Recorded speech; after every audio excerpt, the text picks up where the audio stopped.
You're listening to Living Free, your podcast for a life full of freedom and magic.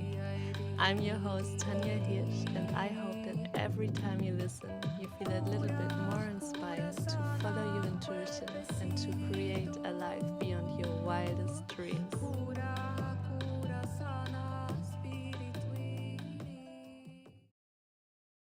Welcome back, my loves, to the Living Free podcast.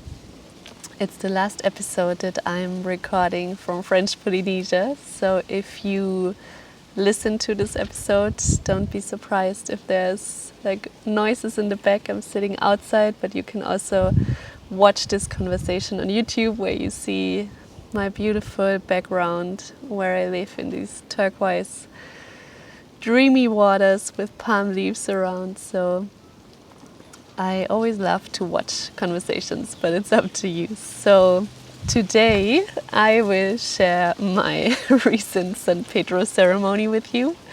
And I already shared a few things on my Instagram and on my newsletter. Maybe you had some glimpses and were thinking like, what the fuck? It was a really intense experience, really life-changing. I really feel I'm really changed since that experience. And just before I get started, I want to say, as always, I recorded a whole episode on my ayahuasca experience, and I'm not gonna give any recommendations on where to do it, so please don't reach out to ask me where you should do your plant medicine ceremony, because I truly believe, and this has been true for me, that it finds you. You don't have to look for it. So whenever you're ready, Spirit finds a way that it will appear in your life.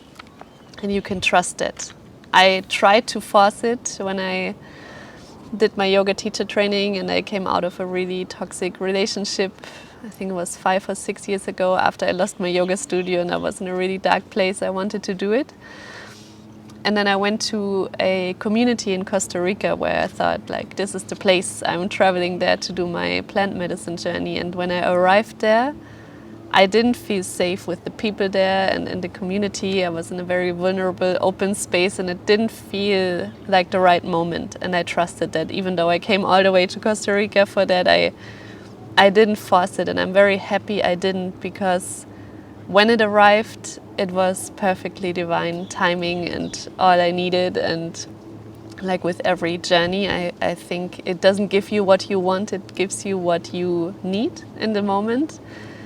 And so just for you as an information, before I dive into the details of this crazy ride, that if you feel drawn to plant medicine journeys, doesn't matter if it's bufo, cambo, ayahuasca, San Pedro, mushrooms, you don't have to look for it. If you're ready for the wisdom of the medicine, it will find you, even if this might sound woo-woo. For me, it feels really natural to say that, because it's my truth. It's what I've experienced over and over again. So be patient, and I can totally recommend it, but I also felt really safe to go there. Like, I'm not afraid to go into the spiritual realms. I feel very home there, but yeah, just be aware that it takes you on a journey that might change your life forever. So with that being said, I'm going to share my experience. And honestly, it's been a while since I did it, so it's not really fresh anymore, but it's more integrated. And I'm sure whatever is ready to come out, I will share with you. And I took a few notes to guide me along this journey, and yeah, let's see what I'm sharing, because for some things I'm sure I could be sent to a mental hospital for that, because it was really out of this world, this experience.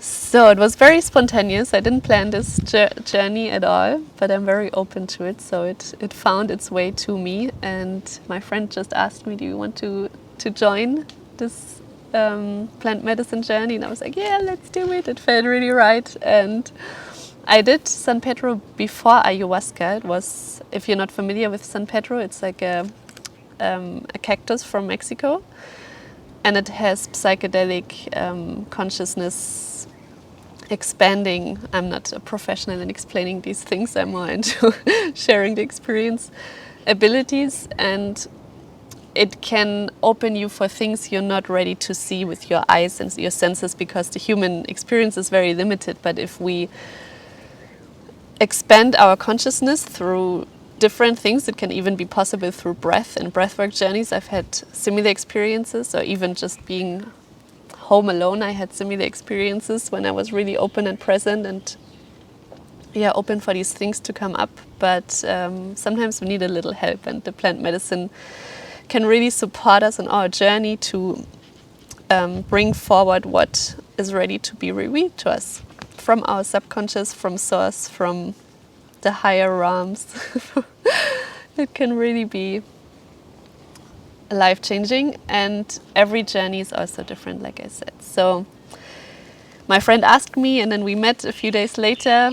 It was a shaman from South America. He came all the way. He felt called to visit the island, so we did the ceremony on a beautiful deck above the water. So everyone said after the ceremony that I shared this experience with, like, oh, did you go into nature because you feel very connected to nature?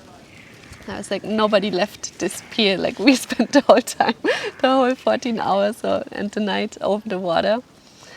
And this time it was liquid. So last time it was powder that you take into your mouth, like a spoon or 2 spoons. It almost tastes like ashes. And I ate an apple back then to swallow it. It has to be in your mouth for a while and then you swallow it. It's not really bad compared to ayahuasca. It's fine. But I didn't really feel it back then. We went into the forest, and I have a whole podcast episode on my first ayahuasca ceremony. So this is when we did the San Pedro the day before. And this time it was just San Pedro, and it was the cooked liquid. So you can also cook it. I don't know how long, I think 8 hours the shaman does it. And then you drink it, and it has the texture, a little bit of aloe vera, like a little bit gooey. It's disgusting, I'm not gonna lie. It's not like you drink it and like, this is yummy. Plant medicines normally don't taste really good. But I was so ready, I just closed my nose and I drank the whole cup. And before, welcome to my brain, I'm jumping a little bit today. But before we did the ceremony, we all set an intention, and I'm going to read my intention to you, because you have to be very careful what you wish for, because it might blow into your face like never before. So in my journal, I wrote down, when we sat in the circle and everyone was preparing, I wrote down, I want to receive clearly from Source. And I wanted to receive it through hearing and vision, because as you know, I'm a very feeling person. I don't see many things. My vision is not, I'm not really visual. The visions of this color of French Polynesia were the only visions in color I ever received. So I wanted to receive vision, and I also wanted to hear the truth. I was like, give me the truth. I'm ready for it. And I also wrote down, I want to be more in service, and I'm ready to get penetrated by God. So you can imagine what kind of journey I went through. And I can't believe I'm sharing this publicly on the internet, but here we go. So it started really smoothly, and one of my biggest fears is always that I don't experience it, because I'm so here for truth. You know, I always want to hear and see things that are true, and I don't want to live a lie. I'm very devoted to this path. I'm like, give it to me, I'm ready. But my fear is that it doesn't reveal anything to me, that everyone has these experiences and I don't. I had this even in my ayahuasca ceremony. And I think it's because in many, many journeys, not plant medicine related, but like I did a lot of breathwork journeys in Bali and all around the world, and I'm not gonna lie, I always end up to the people that have the most expressive experience, like people next to me shaking and crying and screaming and laughing, and then I'm always so much in their journeys that I don't have a big experience, and I always go in like, show me the truth. I'm ready for the truth. I want a release. I want anything, like show it to me. And then, of course, nothing happens because I put too much expectation and pressure into this. So I had many, many journeys where I ended up next to these people, having a wide experience and me not feeling a lot. Like I never had a release, but I did have many, many spiritual expanding moments where I became the universe and everything became one. It was very expansive for me, but I never had these experiences that the people next to me had. So I always had this little fear of like, what if it doesn't work for me? What if I'm missing out? The FOMO was real in that moment. And so it started very softly. My friend next to me went straight into a really intense process, and I saw her crying and like really deep in her journey, and I was like, I don't feel anything, I don't feel anything. Maybe it doesn't work for me. And then I closed my eyes and I leaned back and I relaxed, and then I had a really gentle vision, and I thought maybe that's it. Maybe San Pedro for me is really soft, because last time I didn't feel it at all, and all these women had these wild experiences and I didn't really feel it. So I was like, whatever, if this is what I'm here for, then I'm here for it too. And it started by me feeling myself in the womb of my mother. And the process of being birthed and not feeling wanted on this planet, and feeling like a burden, and feeling like I had to adjust and to absorb and feel responsible for everyone, to make everyone happy, to hold everyone's emotion, to be the glue of the family. And my whole life I've always been focused on healing the feminine, healing the relationship with my mother, healing the wounds that I had from the feminine, with sisters, with betrayal, with women in general from my lineage, but also with women in my life, because I kept on repeating and attracting those patterns that I never healed until now. And then I realized now it's time for the masculine to come up and to see the truth of the masculine.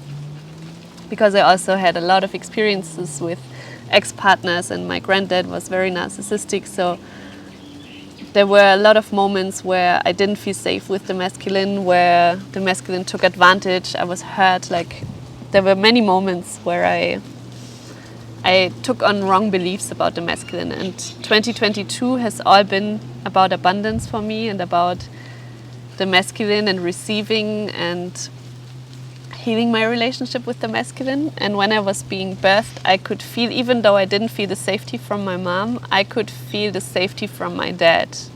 I have a very close, on an emotional level or soul level, I'm very close to my dad, but we never really had the chance to establish a relationship, because he's very close to my mom, and yeah, it felt like a conflict for him who to choose between.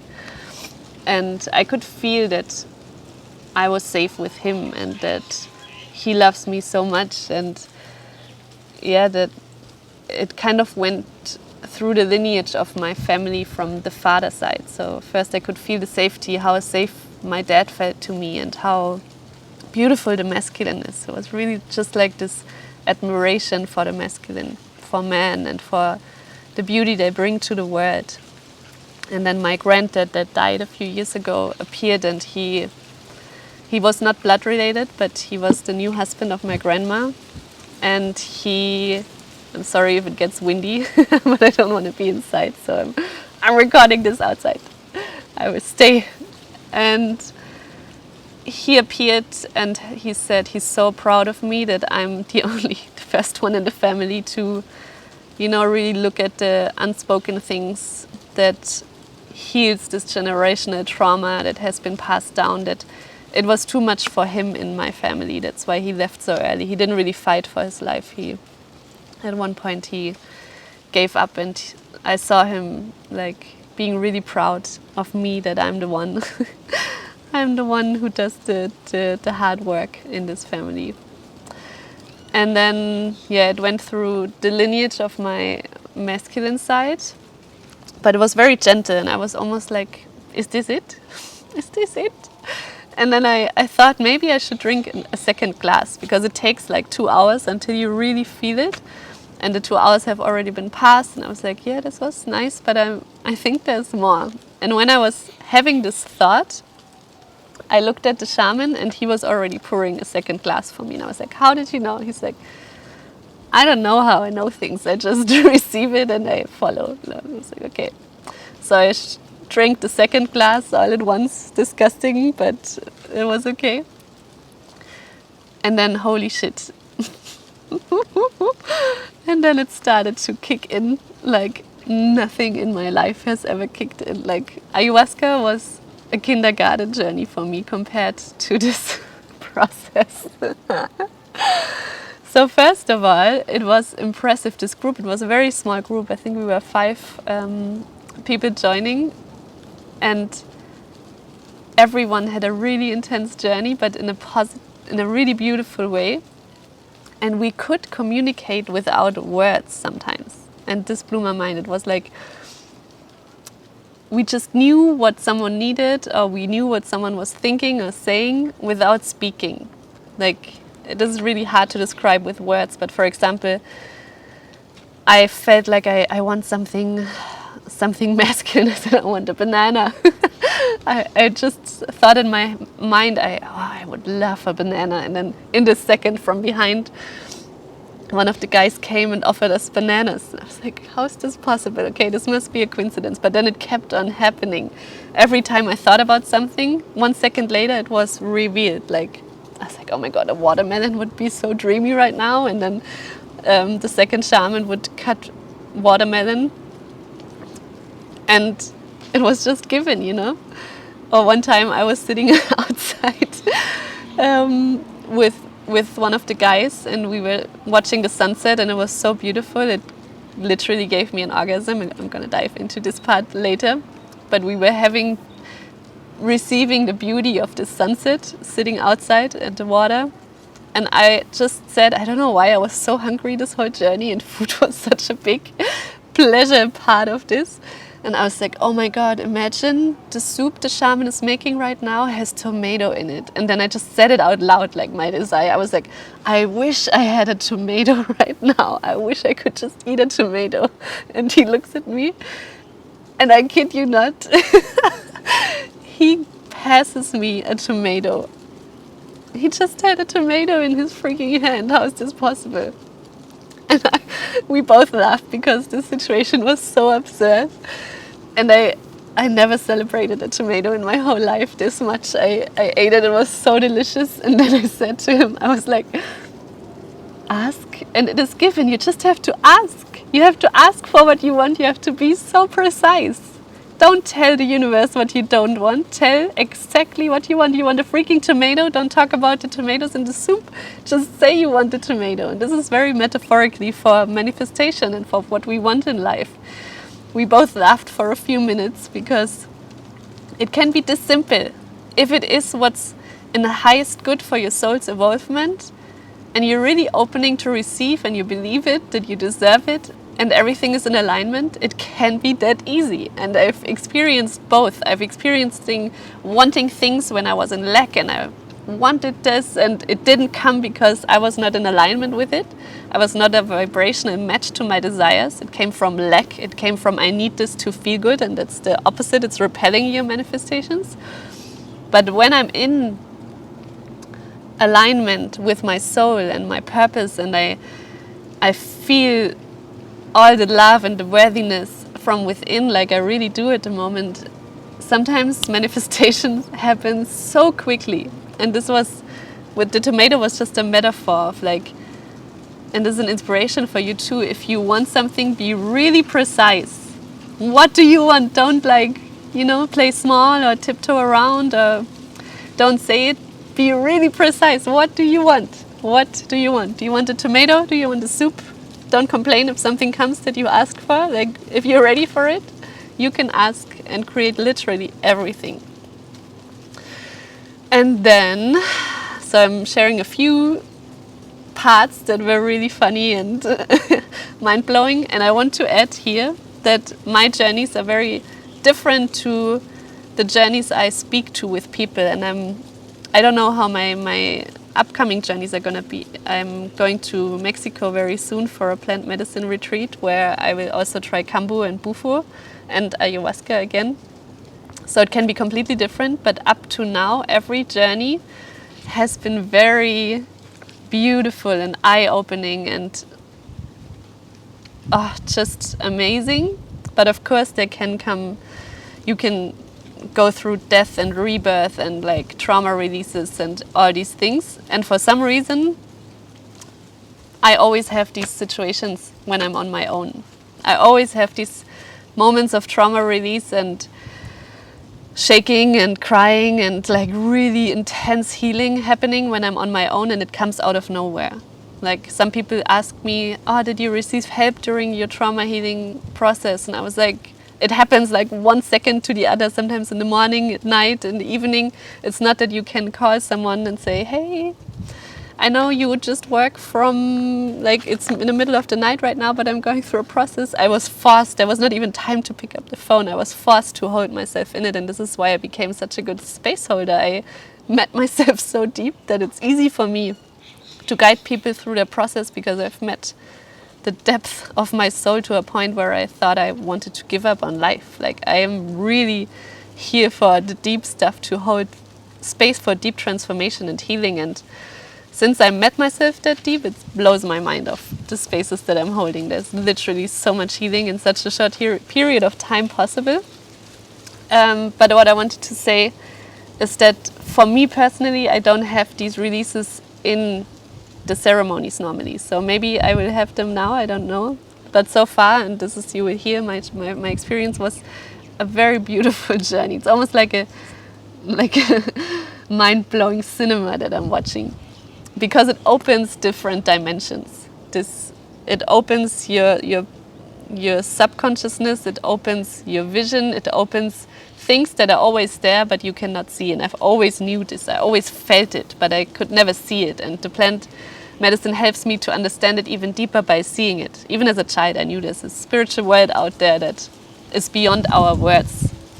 How would you describe love and people being connected to each other? This is nothing that the mind can understand. For me, this is a very spiritual experience, to be able to love and to have connections and to create your reality through healing your past. Like, this is mind-blowing, and no science can ever find an explanation that makes sense for that. So I was never like, oh my god, does this exist? Is there a spiritual world? I just always felt it. It was so real that there was no doubt. And it's funny because I can never watch fantasy movies or things I don't believe in. For example, Lord of the Rings or Harry Potter, for me, are really hard to watch, because my mind is like, really? Flying on a broom? Even Game of Thrones, like, dinosaur eggs? Like, it doesn't make sense for me. And my ex-boyfriend was always like, you're so crazy. Like, you believe in dimensions and healing and like telepathy and stuff like that, but you can't watch Harry Potter? And I was like, yeah, because I know it to be true. It's my truth, you know? But I don't believe in flying boys on a broom. Maybe it exists, but I haven't experienced it yet. So I don't believe in it, and my mind has a hard time watching it, because for me it's nonsense, you know? Doesn't mean that it is, but for me personally. So just a little side note on that, and let's get back into the stories. I just came out of another really intense trauma release during the eclipse, and I was sick, so I'm slowly coming back, and I'm still not 100% like grounded and structured. I'm still like flowing with the moment. That's why this episode might be a little bit jumpy, but if you know me, that's normal for me. So another moment that was really imprinting, and I will never forget from the ceremony, my friend, for her the journey was a lot about, I will have her on the podcast about this experience too, and it really bonded us a lot. Like, if you experience these journeys together, I think you become soulmates forever with everyone in the circle. Even if you don't see each other for 10 years, you will always, in your heart, you will always, like, we've seen the truth, and that will connect you. So for her it was a lot about power and light. And there was one woman in the circle that, I don't know why, she had such a good intuitive feeling. She was like an angel in this ceremony. And she always gave us things that made the journey even more like expressive and even more transformative. And for her, it was, she gave her this beautiful, beautiful Tahitian hand-sewed yellow blanket. And my friend put it around herself, and I'm not kidding, everyone saw it. It felt like she's the sun. It was so glowing and so radiant. It felt like she is the sun. She was like wrapped in this blanket, and even if she went to the toilet, she took this whole huge blanket around her, and it always felt like the sun is moving through the room. It was really beautiful. And then at one point, she was in bed under her blanket, and it felt so magnetizing. I was like, oh my God, I want under this blanket too. It feels so dreamy. And I asked her, can I come under your blanket? And she's like, yes, of course, come in.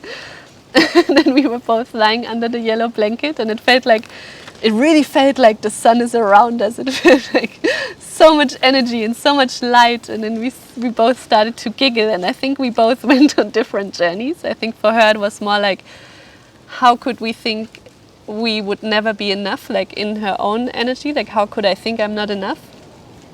And that's definitely part of my journey too. But for me in that moment, it was more like a sisterhood wound that was healed. I was like, oh my God, how could we ever think we could ever take something away from each other? You know, when women stole my ideas and, you know, used the same words that I was always triggered, and I thought like, use your own words, you know? Or if a woman came together with a man or took my man away or whatever, you know?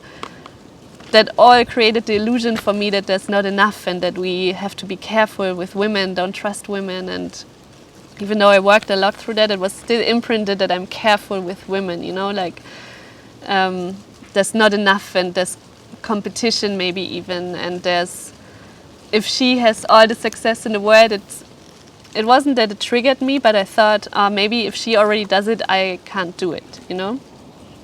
I don't know if this makes sense, but for me it was very eye-opening in that moment that it's just like the sun. We all have our unique light, and if we shine it, there's space for everyone to shine. There's nothing that can be taken away from us. There's no lack. There's so much abundance and so much beauty in each one of us if we allow ourselves to shine. So this was very beautiful. It felt like two little innocent girls under a blanket giggling and like remembering our truth that we are enough, and there's enough for everyone, and we can be under the same blanket, and it's beautiful. And I don't take away her light by me shining bright, and the other way around. Like, there's enough light for everyone and enough of everything, basically. And then we were hungry, and we went to sit on the floor, and the shaman brought a fruit of plate. There was oranges and I can't even remember, a beautiful plate of fruits. I just remember the orange because it was so beautiful. And in this moment, all men disappeared. This was also something that always magically aligned. Like, if it was something about women that was healed in that moment, men, for some reason, disappeared. So we were sitting, and we all had, I think, just a bikini and a pareo or something, and we were almost like not covered a lot, our bodies. And we were sitting in circle around this beautiful plate of fruit, and we were enjoying, we were making sounds, we were like, oh my God, this orange is so good, and we were all eating. And then I ripped apart the fillet of orange, and the juice squirted on my lip, and I was like, and the guys were like, what? I was like, this is how it's supposed to be. And they're like, yeah, you're so right. And I really could feel I could remember that being in our pleasure and being as women together is so sacred, and there's literally no competition, there's no judgment. That the truth of our existence is being together in a supportive space and being in our pleasure and enjoying each other's company and supporting each other and uplifting each other. And I mean, if you know my story, and I'm sure you've had these experiences as well, that in our society we have a lot of women And I was one of them too, that we are jealous, we judge, we compare, we talk about other women's back. And this was normal when I grew up. I was one of the cool girls, and we would always talk about other people. And I didn't realize how toxic that was, and that every time we spoke about one person and pointed a finger on them, that three were pointing towards us. And there's a lot about us more than about this person, and how poor this behavior is if you speak about other people's back. Like, in the way I live my life right now is that if I can't say it to the person in their face, I don't say it behind their back. What's the point? And who am I to judge this person? Like, I stopped talking about other people behind their back, and I stopped making assumptions and judging and comparing. And this was this ancient truth that is also part of my mission, that we come back into this remembrance of how powerful we are, if not only individually we step into our power, but also collectively. If we as women remember our truth, that we are so powerful and sacred, and we can change the world if we come back to that. And it has been taken away, it has been demonized, took away the dancing, the singing, they took away the circles. When did we sit in circles? Coming back now, but my parents, my grandparents did not do that. It was been taken away from us because it was too powerful. Women have been burned. Women in Iran are still, they're risking their lives, they're being killed if they step up for their truth. 43 years ago, Iran was a free country. They were wearing normal clothes, and look what happened. It's very powerful if women are in their power, in their true expression. And that's why it's still imprinted that it's not safe to be, in our power, especially as women. But we are moving into a new era. I really believe that. There's no single doubt about that anymore. And I feel some people are rising with this new world movement, where we create the world that we were longing to see in our past, where it is normal to support each other, to live with nature, to live in harmony and not against each other, against ourselves, against nature. And some people that choose to stay in the old paradigm, that's also fine. It's their choice. They won't wake up this lifetime. And I have many family members and friends that probably won't rise with this new era. But I'm totally here to create it. I'm totally here to live in that. It's the only reality I want to live in. And I'm rising you with me if you're here for it. That's my mission. And next year even more, I can already feel it. And there's a program coming through my San Pedro experience that is all about that, but not too much about here. So we were sitting in circle, and I remembered, like, wow, this is so innocent, and there's no reason. Like, I've been slut-shamed in the past more times than I can count. I've been hit in the face for being in my sensuality. I've been talked behind my back in my teenage years. I was being called a slut before I even had sex. Like, there were so many women behind my back stabbing me, talking bad behind me, and I didn't realize that my light is very triggering for people's shadows. I took that on me, that there's something wrong with me, that I'm too sensual, that I feel too much. So I was hiding that part for most of my life, because it literally felt like I'm being outcasted, and I'm being hurt in the face for being sensual. So I really created these false beliefs, and in that moment I realized, wow, there's nothing shameful about us women being in circle and being in our pleasure and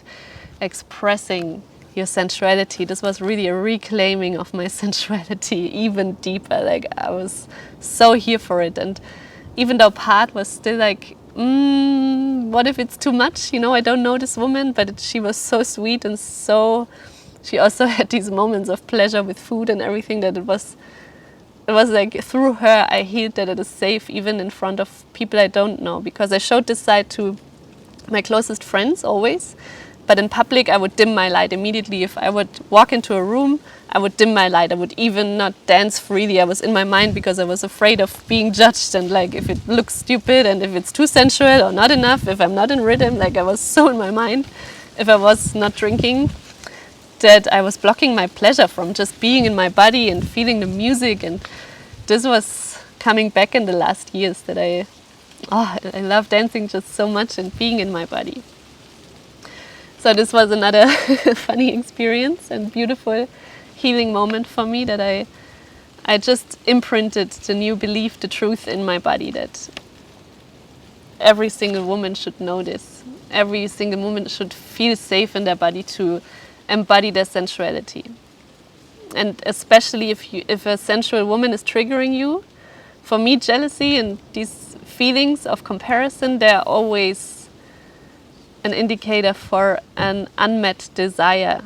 So your soul is deeply longing to be like that. But instead of seeing it as a desire, it's easier to block it and saying, oh my God, she's so slutty. Who does she think she is? Or you can also feel like, wow, I feel inspired. I want that too. And that's why coming into circles where this is our new normal can change your life for real. Like, it can change the way you show up in the world and embody yourself and carry yourself and show up for other women and everything. It has such a ripple effect if you remember that truth and really live it and break the pattern of what society called normal. For me, that's not normal. It's a lie. So after that experience, okay, how can I say that? I mean, I feel I'm a primal medicine woman, so my medicine is really about sexual energy, about healing, about releasing the stories around shame and guilt and past pain and unworthiness, and releasing all those layers around the heart and our truth and our soul that are not the truth. Like, I'm a truth peeler. I help you go into spaces where you can see the truth and release these moments and stories and memories and emotions that are not the truth. And primal in that way that you just remember your primal essence, your sensuality, your sexuality, your, things that I like. For me, sensuality is like eating. It's part of who we are as women, but because there has been so much shame and it didn't feel safe, we cut that part off. And I mean, I had my first energetic orgasm about 5 or 6 years ago, and that really opened my whole existence of what's possible, because I could feel the bliss and everything I was always longing for from other people and places, and I thought I have to be with this person, and then I feel like this. I was like, oh my God, I can feel this from the inside out without even being touched. So this energy is really powerful. It can literally create life. So imagine what we could do with it if we unblock it and free it, what the world would look like if we could all create from a free channel, if we receive from source and create from that place, rather than our minds and egos and what we think we should, and being stuck in a system that's draining our energy. If you work a 9 to 5 in an office for someone that's not your passion and not your business, I don't know if this can get you there. Maybe. For me and the women I work with, it never felt aligned. So from that moment, I went on my own journey, and for some reason I ended up alone on the pier over the water. Sometimes I look back because it was really intense, and I was like, oh my God, if someone sees me right now. But I was like, I'm just feeling it and going with it. But I stayed alone on the deck. Like, every time I turned around, there was nobody. So I went into this, I don't know how many hours. This whole journey was, I think, between 12 and 14 hours. You never watched the clock like, okay, now my orgasm starts, and it's like, okay, it was 3 hours. But these waves of pleasure and bliss, they continued. It felt like half of the journey, but maybe it was 3 hours, maybe it was 5 hours, maybe it was even 1. It just felt like that long. But I think it was like maybe 5 hours. It felt really long and really intense. And when I was laying on the deck, I was soaking the sun into my body. I also felt that the sun is really healthy if we don't like roast our bodies for hours every day, but we need the sun. We can receive life force through the sun. And I could receive these waves of pleasure. It was like my kundalini was so awake, and I just kept on arching my spine, and these waves of pleasure went through my whole body, from the bottom of my spine all the way up, and my back arched, and I was laying there maybe for an hour or two, having these energetic orgasms, one after the other. It didn't stop. These waves of pleasure just kept on coming, kept on coming. It felt so much pleasure in my whole body. It was expanding and became more, and it was really beautiful and intense. I was like, wow, this is the longest orgasm I ever had in my life. And then I stood up. It stopped for a while. I stood up and I started dancing, and I literally felt like I'm embodying different kind of goddesses. I felt like different kind of goddesses. I could feel an Egyptian goddess, and I would dance like an Egyptian goddess. I didn't know how an Egyptian goddess would dance, but this opens the realms that everything is possible. You have access to infinite wisdom.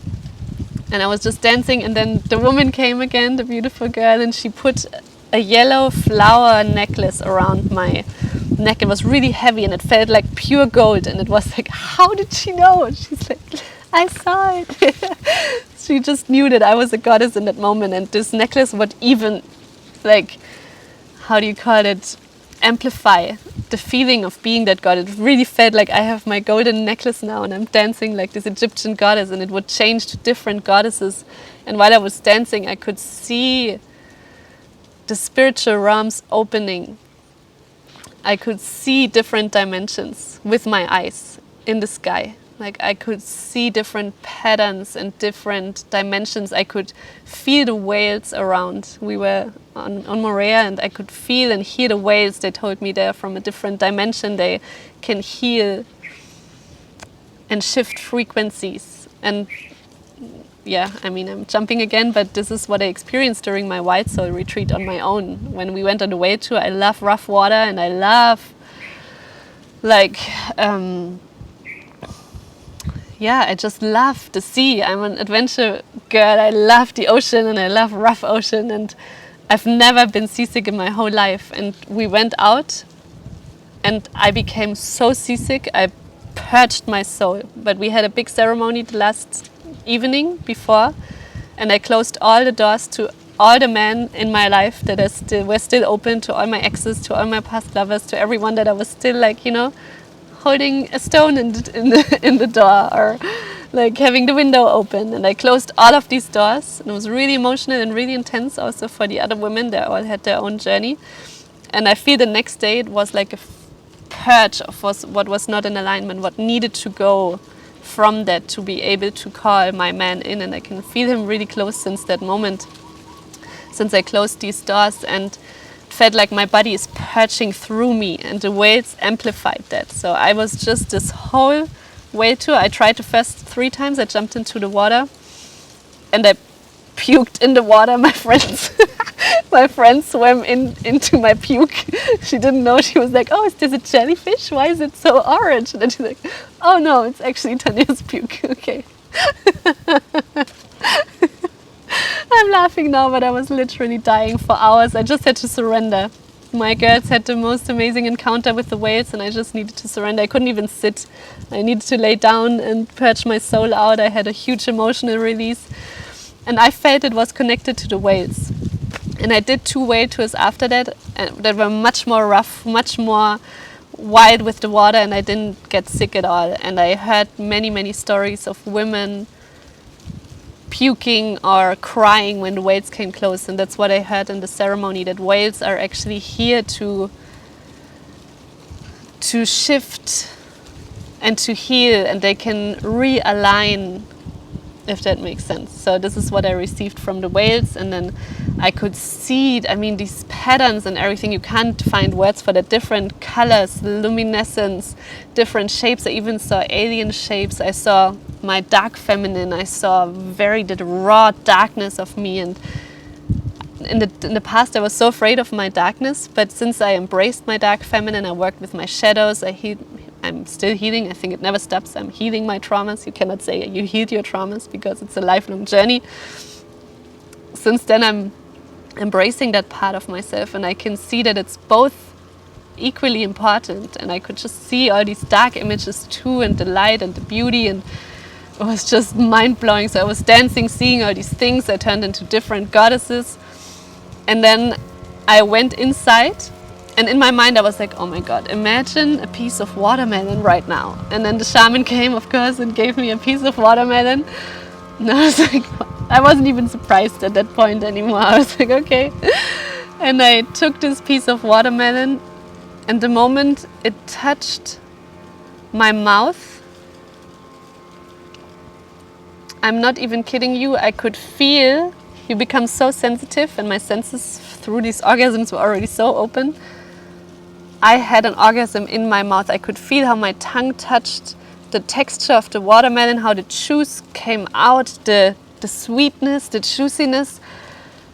I was chewing and I was like, oh my god, this is the best piece of watermelon I ever had in my entire life. And the woman that gave us all the things, she had the same experience. We both had so much pleasure. I had waves of orgasm through this piece of watermelon. I was like, oh my god, our senses are literally magic. So I had this orgasm through the watermelon and through mango and through eating. This was a huge journey of just receiving pleasure through food, and these energetic waves of these orgasms kept on coming through my whole body. My whole body was just like buzzing and radiating from pleasure. And then, so I think I shared the sunset story already. This was late after with the tomato. This actually happened for sunset, so this was all during the daytime, but it doesn't really matter. So I'm just sharing these experiences. But through the sunset, I experienced an orgasm through my eyes, basically, through the beauty, through receiving, through eyes. So we can have orgasm through every single sense. I had it through watching the sunset, through eating the piece of watermelon. When I danced and I touched my body, I even amplified the feeling of orgasm through touch. And I didn't even touch my boobs or anything. I just touched my arms, and it felt, holy shit, so much pleasure. Just kept on coming. And then I turned into a flower-like goddess. And the shaman that gave me the watermelon was right before me. And she was like, wow, I can see it. You're almost turning into a flower. And I was this goddess that turned, it was this spiral movement. I turned from a flower goddess into a flower, and the flower kept on turning. And she's like, yeah, I can see it. It looks like this, right? And it's like, yeah, how can you see? She's like, I just see. And I was like, okay, I'm not trying to make sense out of this. And then I had to drop on my knees, and I found this sound ball next to me, and this turning movement, the spiraling, I just felt the impulse to turn, to play the sound ball. It's the same that I have at home, the heart chakra, I think it was. And I played the sound ball, and I had an orgasm through sound. And then from this moment, the whole room, the whole world went into a spiral. And through this orgasm, it felt like everything is being soaked into the spiral, and from there it's an explosion. And I kept on hearing orgasmic abundance. You're the center of creation. An orgasm is the center of creation. We as women are the center of creation. I am the center of creation. I kept on saying, I am the center of creation. And I know it sounds crazy, but this is this is what I experienced. I could literally see, and since then everywhere I look, I'm looking and I see how everything in nature is being birthed through an orgasm, that it's part of nature, and we made such a big deal out of it. So this was like the most insane moment for me. This was when I literally didn't have any questions left. I was like, I understand it now. I can see it. It all makes sense now. It all makes sense. I could see my whole life. I could feel why I had to go through experiences. I could even see why we as humans exist. Like, everything made sense. And from this orgasm of sound, this continued also. I don't know for how long, but this was, my orgasm journey of many hours that didn't stop. It continued through every single sense. I kept on having energetic orgasms. And this is our pleasure potential if we unlock it. Okay, let me see what I wrote down if I forgot something. So our senses are literally magical, but I also wrote down, and this was interesting. So I really felt like we as women, we are like flowers. When I became that flower, I could feel that our natural essence is being open and receptive and wet. And of course, you need boundaries. And of course, you need to trust your intuition, who it is safe with to open. A flower doesn't open at night. She's closed at night. So we as women, our natural state is openness. Doesn't mean we have to walk around 24/7 to always open. But we need these states where we can receive, where we can be wet and juicy and open, and this is our birthright and our natural state. And if we spend our lives hustling, I felt so sorry for myself that I lived in this lie of hustling and proving and needing people to show me my worth when all was already inside of me. I was like, oh my God, all this love is already inside. Why would I even look for something outside of myself? Why would I wait for people to choose me that don't value my existence? This also changed a lot when I chose when I could finally feel that my presence is a freaking gift, no matter if it's in my online courses or in my one-on-one containers or in my family or in the time I spend with friends. I rather spend time alone because I appreciate me, I value me first, than spending it with people that I have to convince of my worth, that I have to beg to see me, that I have to wait for a reply. The only people I'm seeing right now are the ones that are really valuing and appreciating my worth and my presence. And it's mind-blowing how that changed, because this is all I ever wanted. I always was longing to feel valued and appreciated. In my family, I always felt like I'm not valued. And in my friends even, I felt like, even though I had really close friends, sometimes it felt like I'm the one always giving, and I'm the one,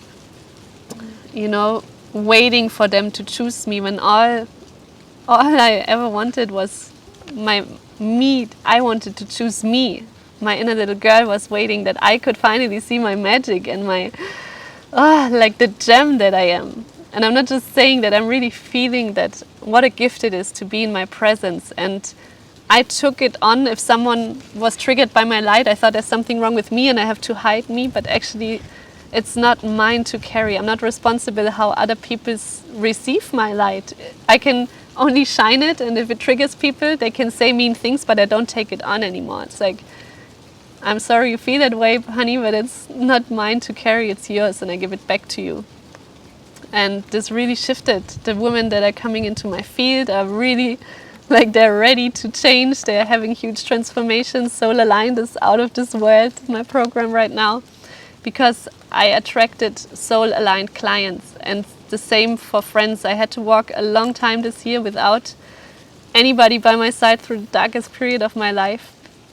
And now, out of nowhere, these amazing women pop into my feed, and from the first second, it's like we've known each other for many, many years, and the connection is so real, and we appreciate and value each other. So this is what I'm actually the most grateful, that I have people in my life that are grateful to be in my presence, that value my existence, and that I don't have to chase anyone.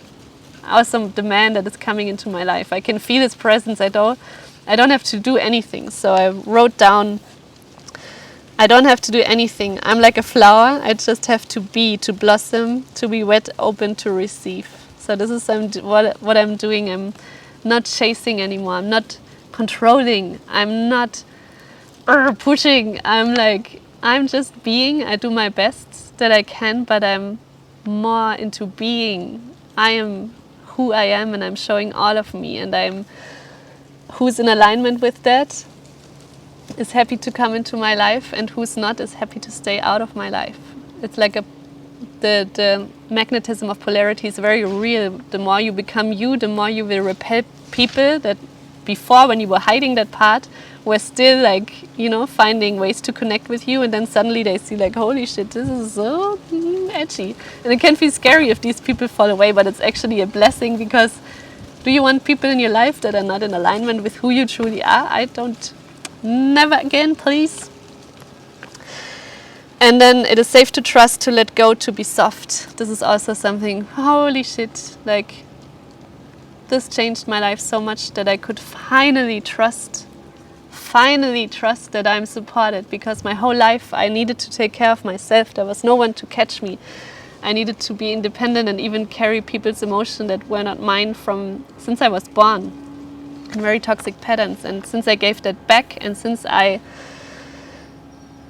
could feel that I'm supported and guided, and I don't need to control. If I fall, I might fall on my hands, but I can catch me first, and second, I know it's always for a higher good. Since I really trust into the divine guidance of the universe, or God, or love, whatever you want to call it, life becomes so much easier. Because if I go through an initiation, I just came out and I'm going to record a whole podcast episode about that, through a huge trauma release during the eclipse.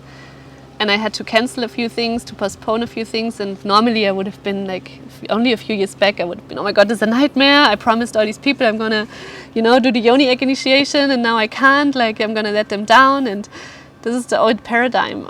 This is how I was perceived when I was burnt out, and the government doctor said,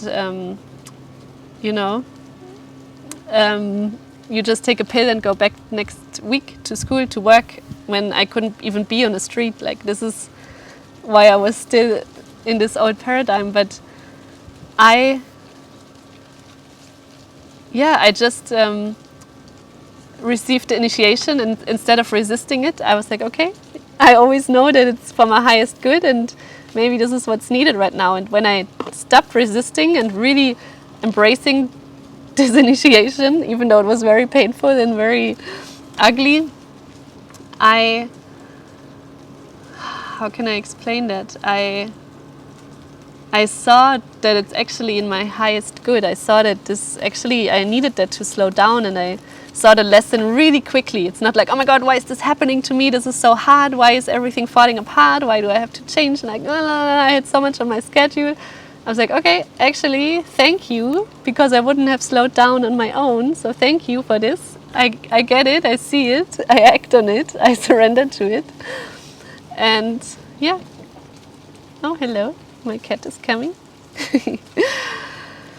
And then I also wrote down, I am taken care of, I can surrender, men are protective. And there was something else that I wanted to share. Yeah, I mean, I really docked onto and I'm sure I'm forgetting many things, this was a wild journey. I could see and feel the abundance that's there. Nature is abundance, the universe is expanding, but we are so caught up in our stories of lack and not enoughness. And it felt like a waterfall being docked into the source of abundance. And I felt so abundant. Since then, I'm like, how could we ever think there's lack? How? There's so much for everyone. It's just, how we share it, and how much out of alignment in nature there is on the planet. That's why we can't see it, but the essence of nature, and that's what's happening if we, in the ecosystem, for example, if you put back the wolves into the ecosystem, the whole nature readjusts itself, and the river starts flowing again, and all the things that were out of alignment come back into alignment.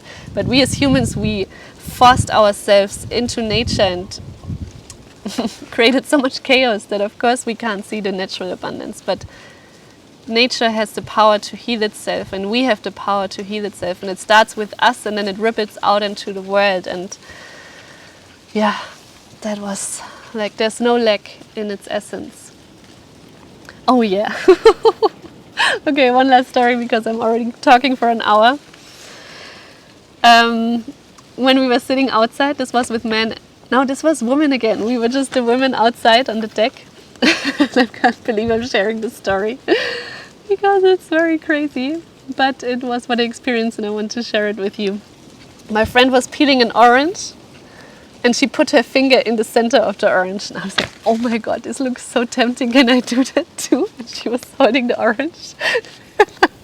I put my finger into the orange, and I kid you not, I could feel my finger being a penis. It felt like having sex as a man.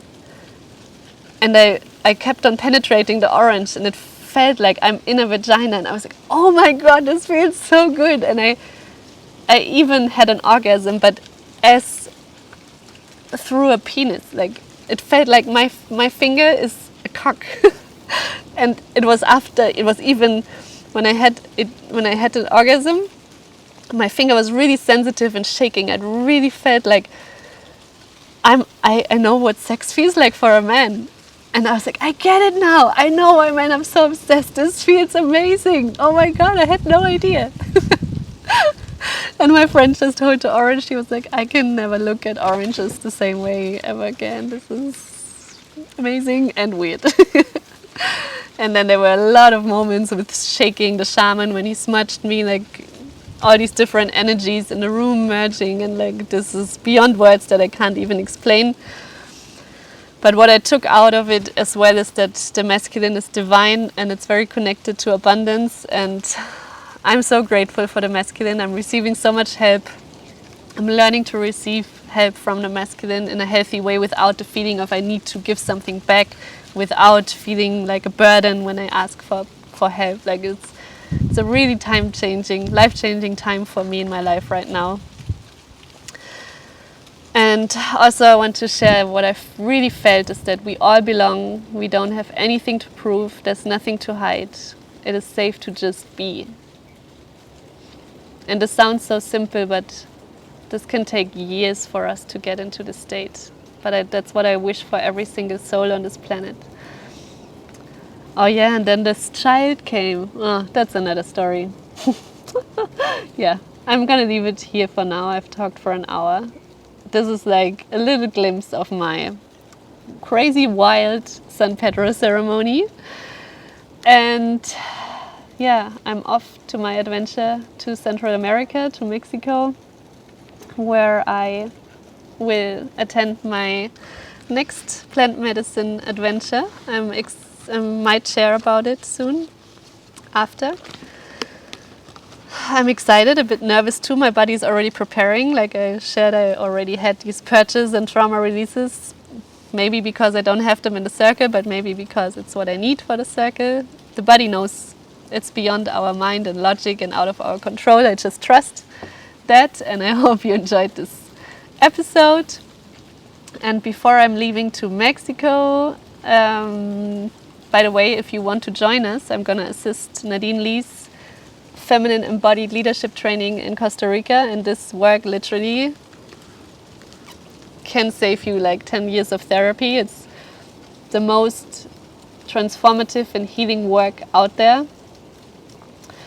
Join us in the jungle. You can just write me a message if you would like to join. We start on the 15th of December in Costa Rica. So if this work is calling you, send me a message. And yeah, I also have my giveaway still going. So it would mean the world to me, even if you're not joining the giveaway, if you leave a review, if this work, if my podcast, if this work has really changed your life. I would love to read how, like, why would you recommend this podcast to someone? To leave a review, it would help me immensely. This is what I'm sharing from my heart. This is a lot of my soul, and I'm doing it for free with my heart. But I would love in return if the most way how you can support me right now is by leaving a review and by sharing this magic. Share it on your podcast, share it with a friend, send it to someone that might be in a place where this work could be really powerful.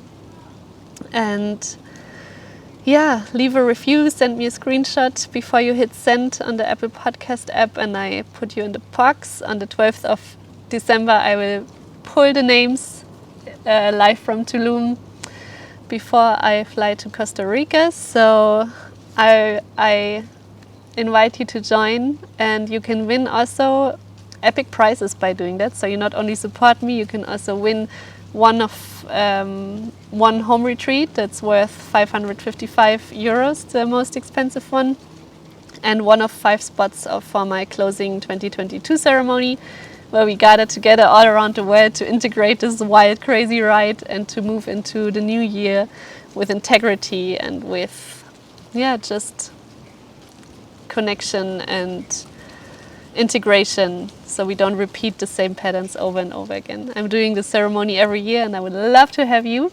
So it's 12:21 right now. I'm going to close this episode. So much love from my heart to yours, and I see you soon.